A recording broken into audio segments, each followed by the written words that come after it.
Ravi de vous retrouver pour ce nouveau numéro du Dessous des cartes l'hebdo. On démarre cette émission en banlieue nord de Séoul, à Goyang. Et sur un mur, le visage de RM, star mondiale du groupe BTS, emblématique de cette musique pop sud-coréenne, la K-pop, qui a conquis le monde entier, à tel point que la Corée du Nord voisine s'inquiète de cette musique, mais aussi de ses séries, jeux vidéo sud-coréens, que sa jeunesse comprend, évidemment, puisqu'il s'agit de la même langue. Conséquence, Kim Jong-un les interdit et aurait même exécuté en 2021 des personnes ayant regardé ou distribué des vidéos de K-pop. Vous l'aurez compris, on vous emmène aujourd'hui en Corée du Sud pour essayer de comprendre, au-delà de ce succès culturel, pourquoi on parle si souvent de modèle sud-coréen, comment le demi-pays a imposé sa voix, une économie dynamique, une démocratie vivante, un rôle géopolitique certain dans cette région de l'Indo-Pacifique où s'écrit le monde de demain, mais aussi, vous le verrez, au prix d'une certaine violence sociale. Sortons nos cartes. Situé à proximité de la Russie, de la Chine et du Japon, l'ensemble de la péninsule coréenne mesure 223 000 km². Mais la Corée du Sud n'en occupe que la moitié.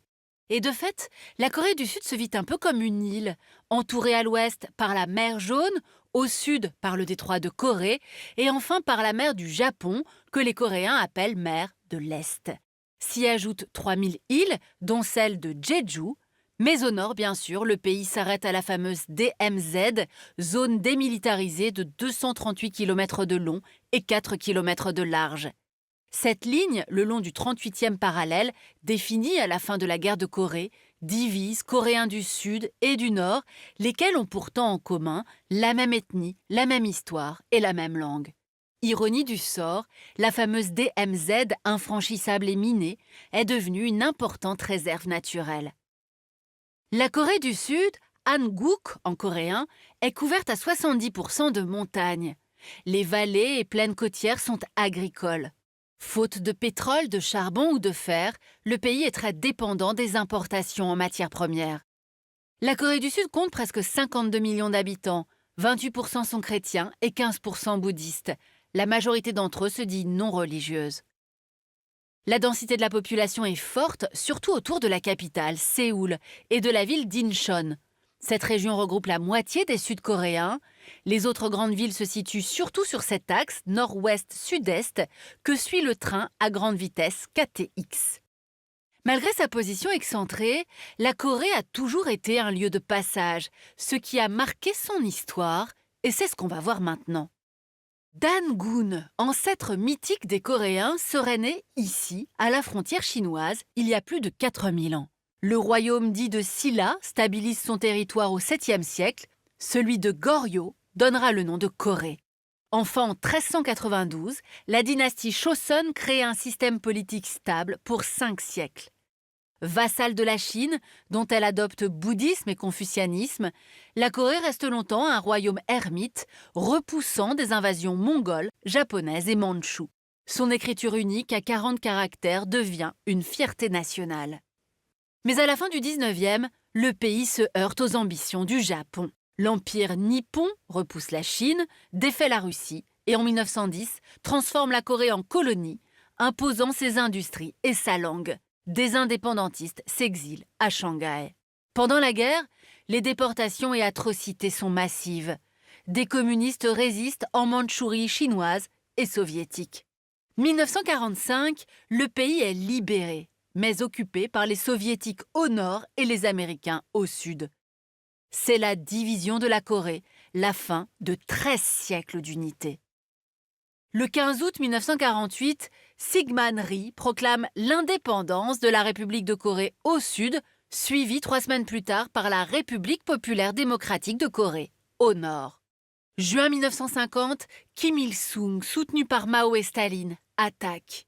Les États-Unis et 20 pays sous commandement de l'ONU défendent alors le Sud.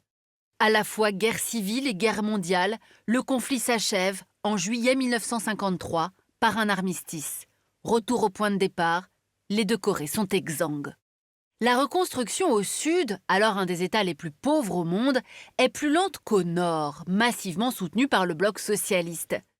Par peur du communisme, le dictateur militaire Park Chung-hee force en 1960 son pays à s'industrialiser. Les banques d'État favorisent de grands conglomérats qu'on appelle des chaebol, comme Hyundai, Samsung, Daewoo. Des entreprises qui produisent et exportent textiles, métallurgie, pétrochimie, voitures et bateaux. Ce miracle économique permet finalement au Sud de dépasser le Nord en 1975. Et l'ouverture de la Corée du Sud se poursuit avec les Jeux olympiques de 1988 et le renversement des militaires par le fort mouvement démocratique. Voilà, la petite Corée du Sud s'est longtemps sentie crevette au milieu des baleines, Japon, Chine, Russie, États-Unis. Mais désormais, Séoul est devenue une puissance globale à l'économie et à la culture florissante, on vient de le voir. Sauf qu'à présent, on va aussi regarder comment sa géographie l'oblige toujours à jouer l'équilibriste face aux grandes puissances rivales. Mais commençons par regarder cette photo satellite. La nuit, la Corée du Nord est éteinte, la Corée du Sud, elle, brille de tous ses feux. En 75 ans, Séoul est devenue la 10e économie mondiale, membre actif du G20 et 40 à 50 fois plus riche que la Corée du Nord. L'industrie représente un tiers de l'économie du Sud. Ses chantiers navals construisent un navire sur 3 au monde et même 2 méthaniers sur 3. Son industrie automobile est la 5e du globe et surtout la Corée du Sud domine les secteurs de demain, téléphonie et réseaux 5G, robotique, smart city comme celle de Songdo, semi-conducteurs. Et le chômage y est quasiment inexistant.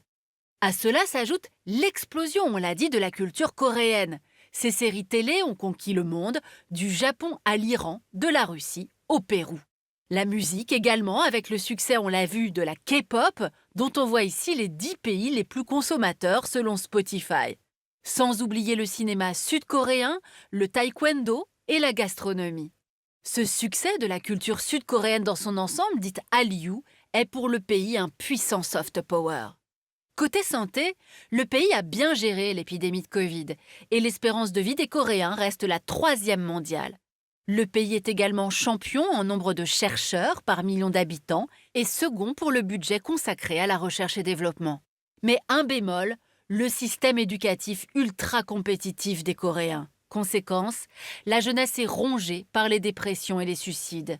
Par ailleurs, les inégalités hommes-femmes au travail et à la maison restent criantes. Résultat, la démographie coréenne s'effondre.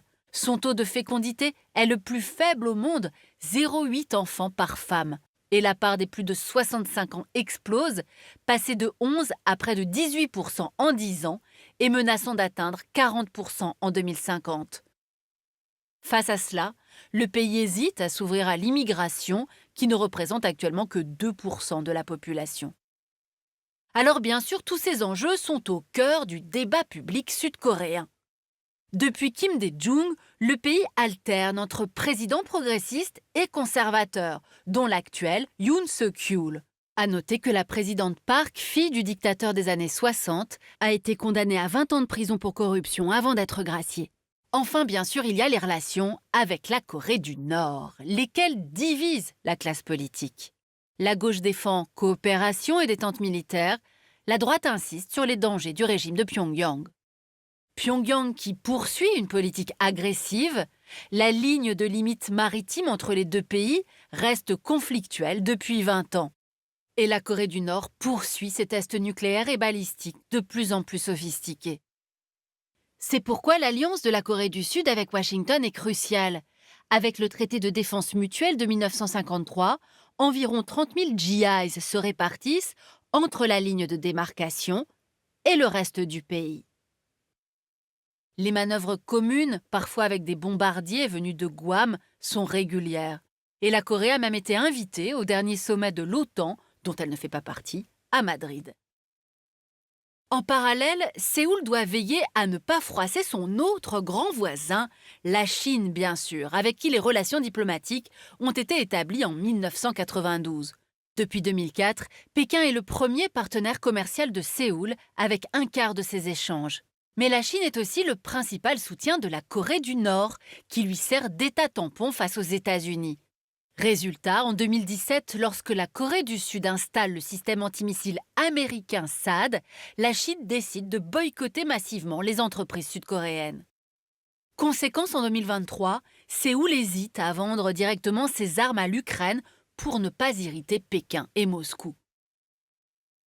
Enfin, avec le Japon, l'ex-puissance coloniale en plein réarmement, les sujets de friction restent nombreux. Réparation de guerre, nom de la mer du Japon, île de Dokdo, revendiquée par Tokyo. Mais face aux missiles de Pyongyang et l'expansionnisme chinois, le président sud-coréen pousse à un rapprochement avec le Japon. Et Washington espère que Séoul viendra coopérer avec le Quad, cette alliance entre Américains, Japonais, Indiens et Australiens. Enfin, Séoul cherche à développer ses relations régionales avec l'Inde et surtout l'Asie du Sud-Est. Le président Moon a été le premier à visiter les 10 États de l'ASEAN, l'Association des États du Sud-Est asiatique, dont le Vietnam, devenu le 3e partenaire commercial de Séoul. Voilà pour ce voyage en Corée du Sud, le demi-pays qui a trouvé sa voie économique, politique, culturelle et désormais géopolitique. Terminons d'ailleurs avec cette poignée de main historique de mars 2023 entre le président sud-coréen Yoon Suk-yeol et le premier ministre japonais Fumio Kishida à Tokyo. Lien resserré entre l'ancien pays occupé, la Corée, et l'ancien colon japonais. Un sommet qui change la donne dans la région. Ce rapprochement entre Tokyo et Séoul, deux régimes démocratiques, déplaît fortement à Kim Jong-un, le voisin nord-coréen qui a perturbé la rencontre en faisant tirer un missile balistique intercontinental. Ce rapprochement Japon-Corée du Sud déplaît également fortement à la Chine, qui voit la main de Washington, laquelle renforce ainsi ses positions dans la région en rapprochant encore un peu plus deux de ses alliés. Ainsi s'achève ce nouveau numéro du Dessous des cartes. Rendez-vous bien sûr la semaine prochaine, même endroit, même heure. Et d'ici là, n'oubliez pas arte.tv où vous retrouvez l'ensemble de nos vidéos. À bientôt.